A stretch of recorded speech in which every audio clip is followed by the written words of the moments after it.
আসসালামু আলাইকুম ওয়া রাহমাতুল্লাহ। প্রিয় সন্দ্বীপবাসী, আপনারা দেখতে পাচ্ছেন আমরা সন্দ্বীপ ফেরিঘাট মসজিদ কমপ্লেক্সে রয়েছি।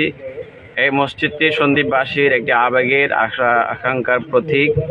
আলহামদুলিল্লাহ, আজকে ফজর ক্যাম্পেইনের মাধ্যমে ফেরিঘাট মসজিদের নামাজের কার্যক্রম শুরু হয়েছে।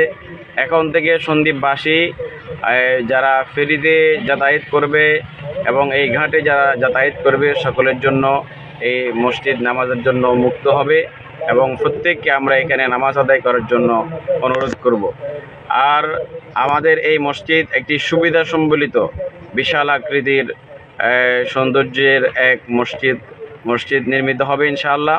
অতি অল্প সময়ে আমরা জায়গা জমির কার্যক্রম শেষ করে আমরা এখানে বিশাল সুবিধা সম্বলিত সেই মসজিদ নির্মাণের স্থাপনের কাজ আমরা শুরু করব ইনশাআল্লাহ।